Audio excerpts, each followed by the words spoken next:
கிட்ட இருக்கிற ஒரு கோவில்ல பிரைவேட் செக்யூரிட்டியா வேலை பார்த்துட்டு இருக்காங்க. இந்த பையன் அந்த கோவிலுக்கு வந்த ஒரு கார்ல இருந்து 10 சவரன் தங்கத்தை திருடிட்டான்னு ஒரு குற்றச்சாட்டை இவன் மேல வச்சது மட்டும் இல்லாம கூப்பிட்டு கேட்டப்போ இல்ல சார் நான் பண்ணலான்னு இருக்கேன் விட்டுட்டு போயிருக்காங்க. ஆனா அதுக்கப்புறம் மறுபடியும் வீட்டுக்குள்ள போய் அந்த பையனை இழுத்துட்டு போய் நாள் கணக்குல கண்டினியூஸா அடின்னு அடிச்சு, அதுவும் போலீஸ்க்கு இதை பண்றதுக்கு எந்த அத்தாரிட்டியுமே கிடையாது, கேஸே ஃபைல் பண்ணாம இந்த பையனை போட்டு அந்த அடிச்சு வீட்டுல சாப்பிட்டுட்டு இருந்த தம்பியும் இழுத்துட்டு போய் திருடுங்கடா ஒத்துக்கோங்கடான்னு போட்டு அடின்னு அடிச்சு வாய்க்குள்ள மிளகா பொடியை திணிச்சு, ஒரு சினிமால இருக்கிறதுலே உச்சகட்ட வில்லன் என்னென்ன பண்ணுவான்னு நம்ம நினைப்போமோ அது எல்லாத்தையுமே போலீஸ் ஒரு சாதாரண ஒரு பையனுக்கு பண்ணிருக்காங்க. 10 சவரன் காணோங்கிறதுக்காக இவ்வளவு பண்ணாங்கன்னா எனக்கு உண்மையிலே ஒரு क्वेश्चन இருக்குது. 10 கிலோ தங்கம் காணாம போகுது, ஆனா ஒரு பெரிய பணக்கார வீட்டு பையன் மேல ஒரு குற்றச்சாட்டு இருக்குது, தொட்டுவாங்களா? இப்படி ஒரு விஷயம் நடக்குமா? ஆனா இன்னைக்கு அஜித் குமார் நம்ம கூட இல்ல. அடின்னு அடிச்சு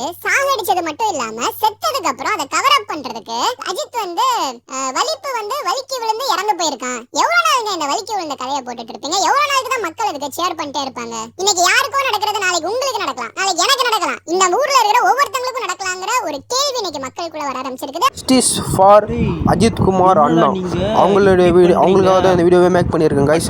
ஆமாம் கைஸ், நீங்களும் உங்கள் சேனலில் இந்த மாதிரி வீடியோ மேக் பண்ணி பாருங்க.